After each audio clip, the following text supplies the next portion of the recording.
Europa vuelve a ser el epicentro de la pandemia. Más de la mitad de los nuevos casos de todo el mundo se están registrando aquí. Toque de queda en España para frenar los contagios de COVID-19. París bajo toque de queda y así hasta 9 ciudades de Francia. Atención, Italia decide imponer toque de queda en todo el país. Alemania también ha vuelto a niveles de abril. Boris Johnson aseguraba en el Parlamento que no le queda otra alternativa que llevar a cabo el confinamiento de un mes. Europa enfrenta hoy uno de sus momentos más difíciles, con estrategias que comienzan a agotarse justo antes de empezar. Europa está atravesando una nueva ola de contagios de coronavirus que avanza a mayor velocidad que en los primeros meses del año. Cuando el virus ingresó al viejo continente allá por febrero, los sistemas de salud se encontraban desfinanciados tras varias décadas de neoliberalismo. Los gobiernos debieron actuar de contragolpe, con el discurso falaz de que había que elegir entre la economía y la salud. Pero, ¿qué hicieron los gobiernos europeos entre la primera y la segunda ola del COVID-19 frente a este anunciado rebrote? ¿Pudo la Unión Europea articular medidas coordinadas? ¿Qué respuestas hay de parte de la clase trabajadora y sus organizaciones? De todo esto vamos a hablar en este Claves Internacionales.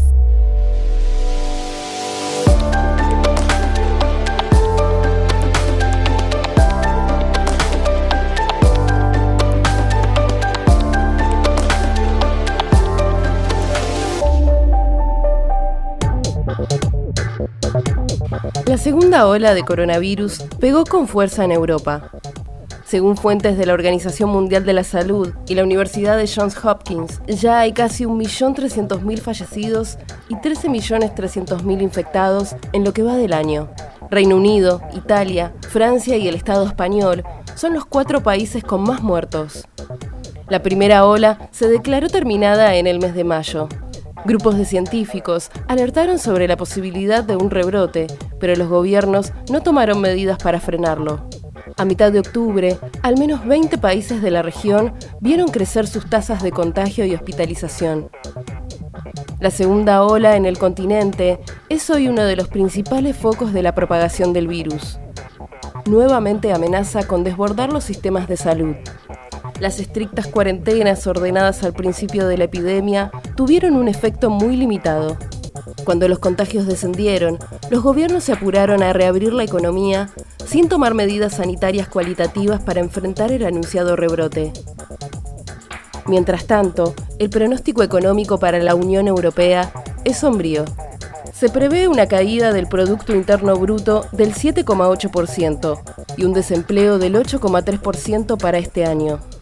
Italia, Francia y el Estado español están entre los países más afectados por el rebrote del COVID-19. Para hacernos un panorama de la situación, invitamos a editores de la red internacional La Izquierda Diario en esos países. Hablamos con Giacomo Tursi, desde Italia, con Lucía Nistal, desde el Estado español, y con Julien Ancheng, desde Francia. La pandemia del coronavirus llegó a una Europa en crisis, como parte de la crisis capitalista que se abrió en 2008, pero también el propio proyecto de la Unión Europea venía de sufrir el golpe del Brexit. En este marco, ¿qué capacidad de articulación mostraron los gobiernos de la Unión Europea frente a este enorme desafío que fue la pandemia? En lo que respecta a la gestión de la pandemia, prácticamente la Unión Europea ha dejado de existir. Se ha concentrado su acción en las inversiones Next Generation, se llaman, que son 750.000 millones de euros en total, que se van a desembolsar entre 2021 y 2022, básicamente en beneficio de las empresas. No se ha previsto ningún mecanismo estructural, decimos, de coordinación y de esfuerzo común, sanitario o de ningún tipo. Entonces cada gobierno nacional actúa en su propio nombre, aislado, básicamente. Ya desde el momento que el gobierno decidió bajar el confinamiento y volver a la normalidad. La coordinación por ahora europea parece más estar ubicada a ocuparse de cómo relanzar los principales sectores económicos europeos como Airbus que a realmente enfrentar una solución conjunta, digamos, frente a las consecuencias de la crisis sanitaria. De hecho, no hay ningún plan, sino es un plan neoliberal para los hospitales públicos que son atacados, digamos, de manera sistematizada en esos distintos países. El sistema de salud europeo se encuentra nuevamente al borde del colapso, a pesar de las lecciones aprendidas desde el primer brote. El fantasma de la saturación de los servicios vuelve a tomar cuerpo. Poco descanso, bajos salarios, falta de supervisión. Cientos de trabajadores de la salud protestaron en varias ciudades para exigirle al gobierno que contrate más personal, pues ya no dan abasto. Trabajadores públicos y de la salud protestaron el jueves para exigir más personal para la atención. No tenemos una cama extra desde la primera ola. ¿Cuáles son los efectos de esta falta de políticas de salud pública sobre la población? No se ha tomado ninguna medida de fondo para reforzar la sanidad, eso desde luego, ni se han tomado los recursos de la sanidad privada. De hecho, ya está volviendo a haber un desborde de la sanidad que están denunciando los trabajadores sanitarios. La atención primaria está totalmente desmontada, hay unas listas de espera increíbles, los hospitales empiezan a estar desbordados casi como en marzo. Mientras no se rescata a los trabajadores, es decir, no se prohíben los despidos, no se prohíben ni siquiera los desahucios. Y las pocas medidas tímidas que se hicieron en la primera fase, como reducir algún tipo de desahucio, que nunca se pararon todos, o un ingreso mínimo, han quedado en nada, se han echado para atrás o se han demostrado que no llegan a la gran mayoría. Los gobiernos europeos sí tuvieron una política coordinada. Durante los últimos 7 meses desembolsaron rescates multimillonarios para salvar a las grandes empresas y al sector financiero. Pero esperando que la llegada temprana de una vacuna los salve de un rebrote, en ningún caso fortalecieron el sistema sanitario y las camas de terapia intensiva o un plan de testeos masivos de detección rápida. Así llegaron a la segunda ola. La carrera por las vacunas. Al no hacer una inversión real en salud y otras áreas clave, los gobiernos europeos pusieron a la vacuna como la única opción de control de la pandemia. Actualmente, hay más de 150 vacunas en proceso de investigación en todo el mundo, y la competencia en el mercado de los laboratorios impide la cooperación entre equipos científicos, que podría hacer el proceso más rápido y efectivo. La competencia más feroz es entre Rusia y Estados Unidos, a través del laboratorio Pfizer, que anunció hace unos días que su vacuna tenía 90% de efectividad. Inmediatamente Rusia dijo que la Sputnik V tiene 92%, pero los estudios no están publicados y las pruebas de fase 3, la última etapa, aún no concluyeron en ninguno de los dos casos. Los anuncios quedan así como meramente políticos, intentos de ganar posiciones en un mercado que mueve 1,3 billones de dólares todos los años. Además, ganar la carrera por la vacuna traería mucho prestigio y poder, tanto a la empresa como al país que lo haga. Mientras las grandes farmacéuticas se frotan las manos en la expectativa del negocio de la vacuna, alentadas por la competencia entre los estados, la situación social se hace cada vez más insostenible. Una compleja ecuación a la que los gobiernos tienen una sola respuesta: la represión. Aquí ahora mismo tenemos estado de alarma, un toque de queda de 12 a 6, o depende, la hora cambia, depende de la comunidad, y luego confinamientos, ¿no? Confinamientos de clase, que llamamos aquí, porque aquí se han confinado los barrios populares, ¿no?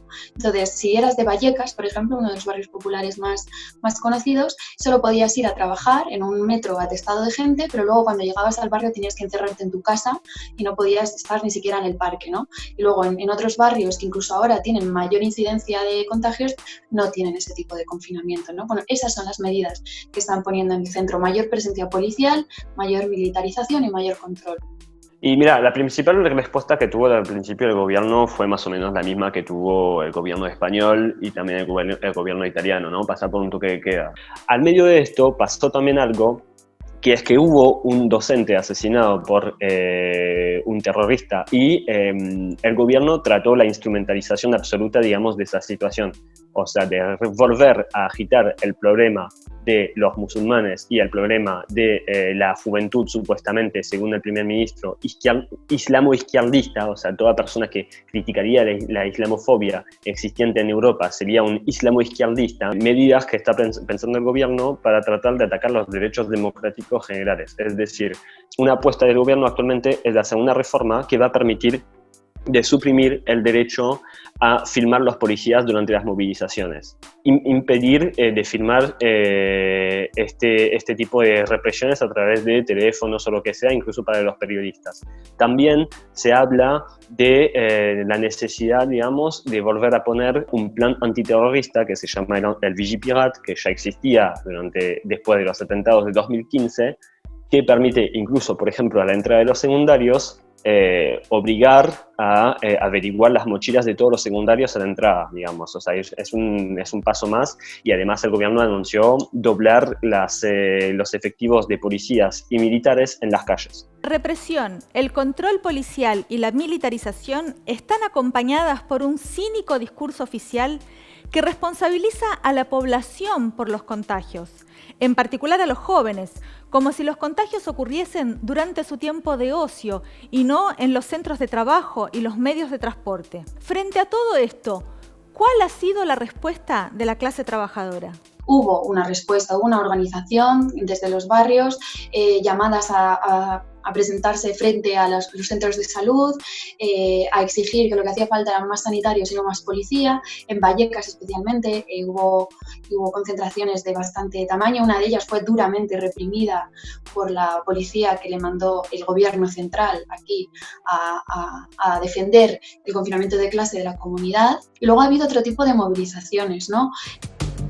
Habrá decisiones orientadas fundamentalmente a la restricción de la movilidad como a la concentración de personas. Los próximos meses, ahora que entramos en el invierno, serán duros.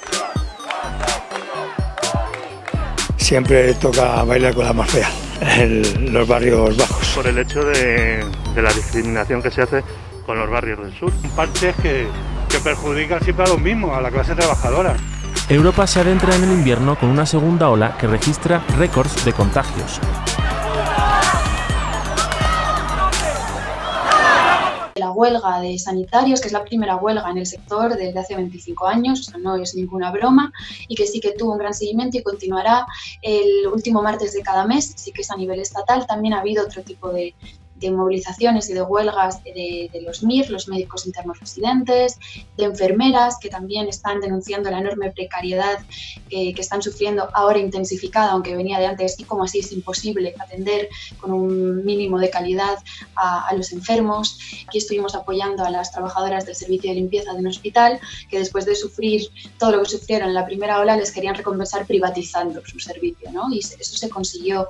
Y ha habido movilizaciones en defensa de los servicios públicos. Aquí en Madrid y participamos en una movilización bajo el lema "Gobierne quien gobierne, los servicios sociales se defienden", ¿no? En defensa de los servicios públicos que están dejando morir durante esta crisis social y sanitaria. Bueno, hemos podido ver a las grandes burocracias sindicales, ¿no?, de los dos principales sindicatos de aquí, Comisiones Obreras y UGT, muy a menudo sentados con la patronal y el gobierno. Ese ha sido su papel, ¿no? Pactar medidas al gusto de la patronal, firmarlas, venderlas como un éxito, como una medida social. Que ha habido algunas convocatorias por parte de la izquierda sindical, o incluso a trabajadores que, excediendo estas burocracias, han autoorganizado, ¿no?, y han puesto en pie diferentes luchas en diferentes sectores. Ha habido convocatorias sectoriales en educación, en investigación, sanitarias, pero desde luego como aisladas, ¿no?, y poco trabajadas desde abajo, que es lo que nosotras planteamos. Hubo elementos de primeras luchas en ese momento, sobre todo de los trabajadores de la salud, algunas huelgas en la aeronáutica, pero más que nada hubo una situación de cierta parálisis también de los trabajadores frente a esos ataques, que se explica más que nada por los planes ridículos, digamos, de la dirección sindical, que está totalmente borrada de la situación política actual.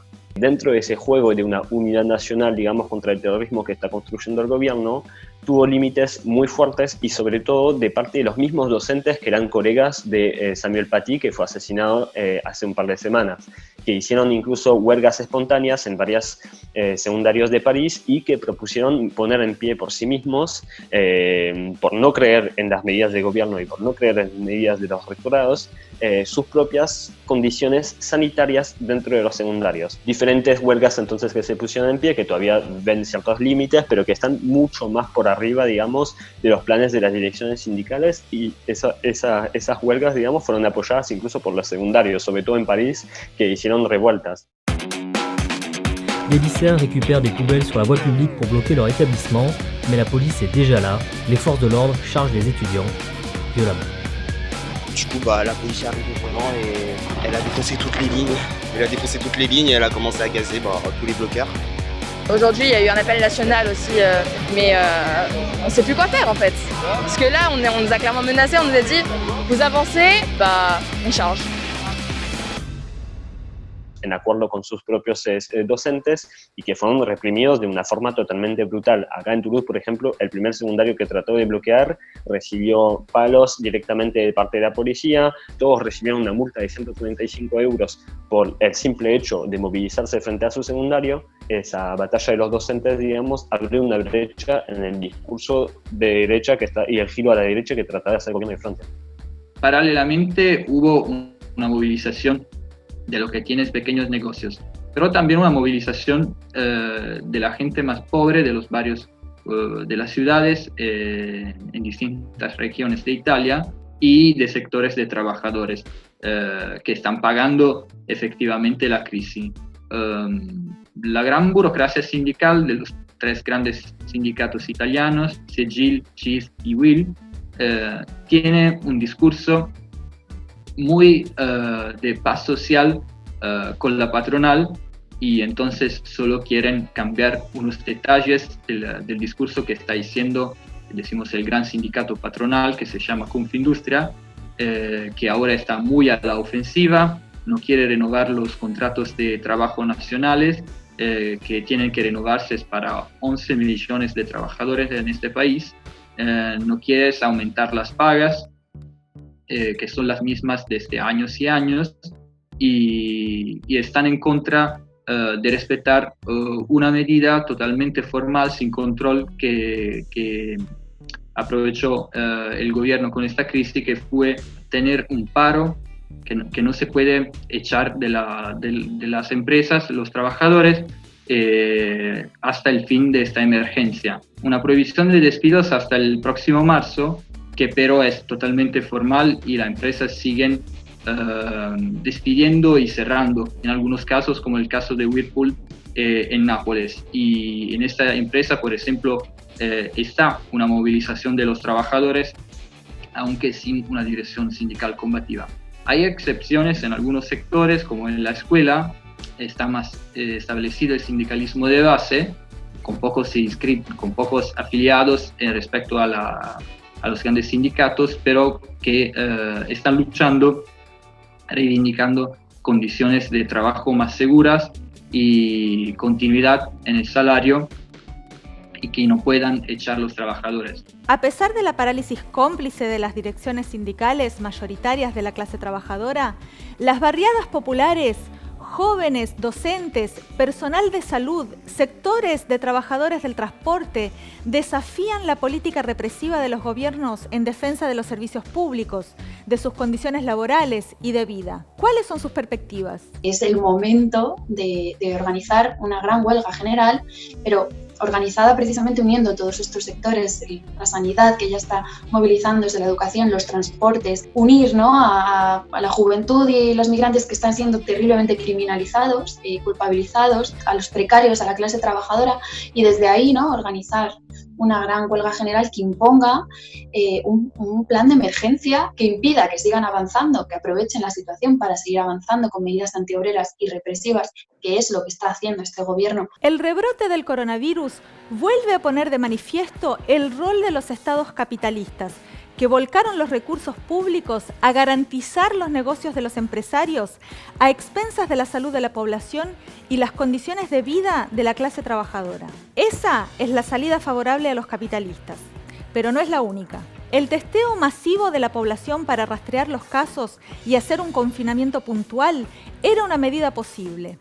La distribución gratuita de elementos de protección personal para todos los trabajadores esenciales, el presupuesto para poner en condiciones el sistema público de salud, la prohibición de despidos y desahucios, un ingreso para los que no tienen trabajo son medidas posibles y urgentes. La nacionalización del sistema privado de salud y de los laboratorios puede garantizar que la salud sea universal y de calidad y no un negocio de unos pocos. La clase trabajadora europea tiene planteado unir sus demandas, coordinar sus luchas, combatir los discursos que buscan dividirla, como el racismo y la islamofobia, y romper la parálisis de sus actuales direcciones para imponer una salida favorable a sus intereses. A esa perspectiva abonan las compañeras y compañeros de Izquierda Diario, La Voce del Elote, Revolución Permanente y los demás diarios de la red internacional en Europa. Si te gustó este video, compartilo vos también, ponele like, suscríbete a nuestro canal y dejanos tus comentarios.